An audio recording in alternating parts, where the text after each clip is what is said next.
नमस्कार, मैं हूं आपके साथ ज्योतिका। आइए रुक करते हैं फटाफट खबरों की ओर। प्रधानमंत्री नरेंद्र मोदी ने अमेरिका के जाने माने पॉडकास्टर लेक्स फ्रीडमैन के साथ लंबी बातचीत की है। इस पॉडकास्ट का प्रसारण रविवार 16 मार्च को शाम 5:30 बजे होगा। इसमें पीएम मोदी की बचपन से लेकर सार्वजनिक जीवन की यात्रा समेत विभिन्न मुद्दों पर चर्चा हुई है। पीएम मोदी ने खुद सोशल मीडिया पोस्ट में इस बातचीत की जानकारी साझा की। पीएम ने लिखा, लेक्स फ्रीडमैन के साथ बातचीत वास्तव में शानदार रही। महाराष्ट्र विधान परिषद उपचुनाव के लिए भाजपा ने अपने उम्मीदवारों की सूची जारी कर दी है। सूची में 3 नामों को जगह दी गई है, जिनमें संदीप दिवाकर राव जोशी, संजय किशन राव केनेकर और दादा राव यादव राव केचे का नाम शामिल है। महाराष्ट्र विधान परिषद की 5 सीटों पर उपचुनाव होने हैं। सत्ताधारी गठबंधन महायुति में सीट शेयरिंग के अनुसार शिवसेना और एनसीपी इस चुनाव में एक उम्मीदवार को मैदान में उतारेंगी, जबकि बीजेपी 3 सीटों पर चुनाव लड़ेंगी।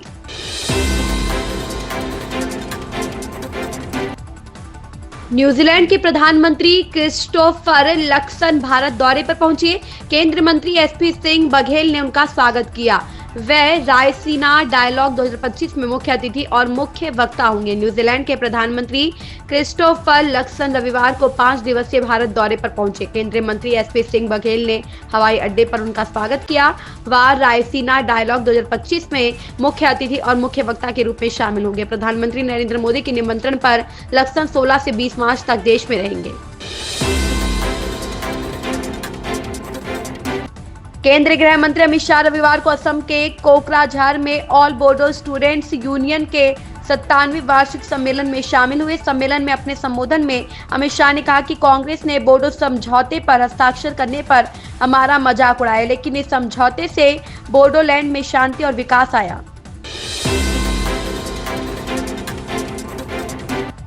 दिल्ली में विधानसभा चुनाव जीतकर भाजपा ने एक नया इतिहास रचा है। जीत का बड़ा श्रेय पार्टी के दिल्ली प्रदेश अध्यक्ष वीरेंद्र सचदेवा को जाता है, जिन्होंने पूरी टीम को एकजुट रखते हुए तत्कालीन आम आदमी पार्टी सरकार पर जमकर हमला बोला और पार्टी को जीत के मुहाने तक पहुंचाया। रविवार को दिल्ली भाजपा के संगठन चुनावों की घोषणा हो गई। डॉक्टर महेंद्र नागपाल को प्रदेश चुनाव अधिकारी और विजय सोलंकी योगेश अत्री को सह प्रभारी बनाया है। इनके नेतृत्व में अगले सप्ताह से दिल्ली भाजपा का चुनाव शुरू हो जाएगा। गोवा के कांग्रेस नेता ने भाजपा सरकार के एक मंत्री पर भूमि परिवर्तन घोटाले की साजिश रचने का आरोप लगाया है। कांग्रेस नेता गिरीश चोडानकर ने दावा किया है कि गोवा में भूमि वर्गीकरण में हेरफेर करने के लिए करोड़ों रुपए की रिश्वत ली गई।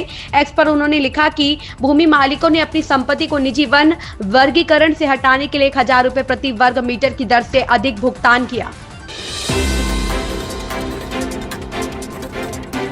भारतीय जनता पार्टी के नेता और तेलंगाना की गोशा महल सीट से विधायक टी राजा सिंह ने केंद्र सरकार को पत्र लिखा है। इस पत्र में टी राजा सिंह ने मांग की है कि मुगल सम्राट औरंगजेब के मकबरे के रखरखाव पर हुए खर्च की विस्तृत जानकारी मांगी है। साथ ही भाजपा विधायक ने औरंगजेब के मकबरे पर होने वाले खर्च को तत्काल रोकने की मांग की है।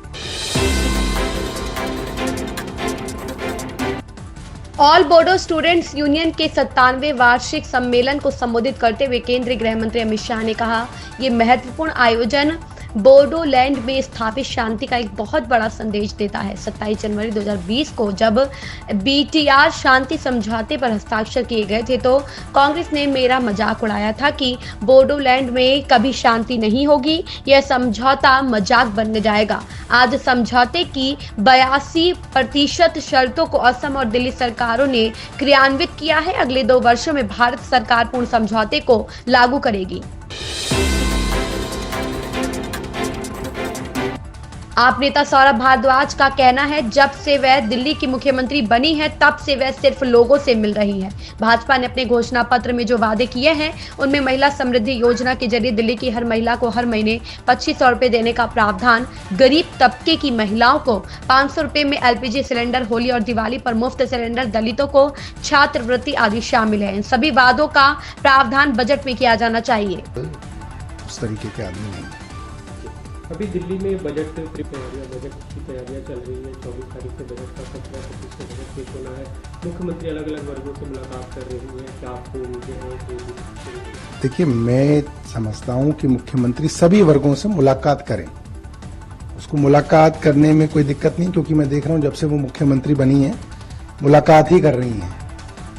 और जो वादे भारतीय जनता पार्टी ने अपने मैनिफेस्टो में किए हैं, 2500 रुपये महिलाओं को देने का वादा, उसका बजट में आपको प्रोविजन जो है वो करना पड़ेगा। 500 रुपये सिलेंडर और होली दिवाली पे मुफ्त सिलेंडर।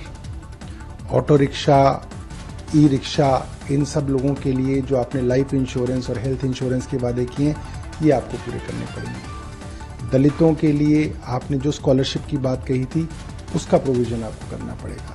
और जो आपने अलग अलग समाज के लोगों के लिए, जैसे स्टूडेंट्स को आपने कहा था नर्सरी से लेकर कॉलेज तक मुफ्त शिक्षा, इस तरीके की तमाम योजनाएं जो हैं वो हमारी मुख्यमंत्री जी देख लें कि मैनिफेस्टो में क्या क्या है और उनका प्रोविजन बजट में करें।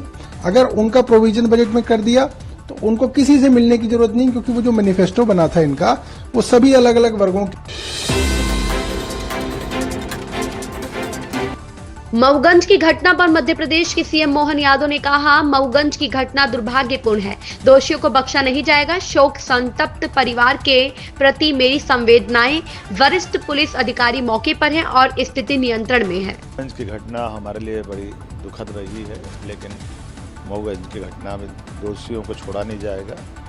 और जिस ढंग से घटना घटी है, मैं मृतक परिवार के प्रति हार्दिक संवेदना भी व्यक्त करता हूँ।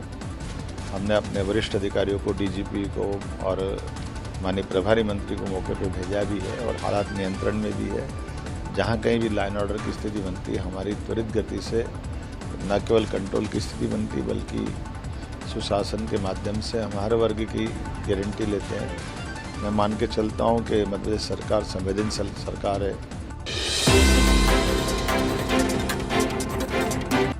लंबे इंतजार के बाद भाजपा ने 72 जिलाध्यक्षों की सूची जारी कर दी है। किसके सिर ताज सजा और किसे कहां की जिम्मेदारी मिली। उत्तर प्रदेश में भाजपा ने करीब 2 महीने की मशक्कत के बाद रविवार को 72 जिलाध्यक्षों की सूची जारी कर दी। इसमें पार्टी ने जातीय समीकरण के साथ विपक्ष के पीडीए फार्मूले के मात देने की कोशिश की गई। इतना ही नहीं, महिलाओं की भागीदारी का भी। इन खबरों में बस इतना ही। बने रहिए हमारे साथ।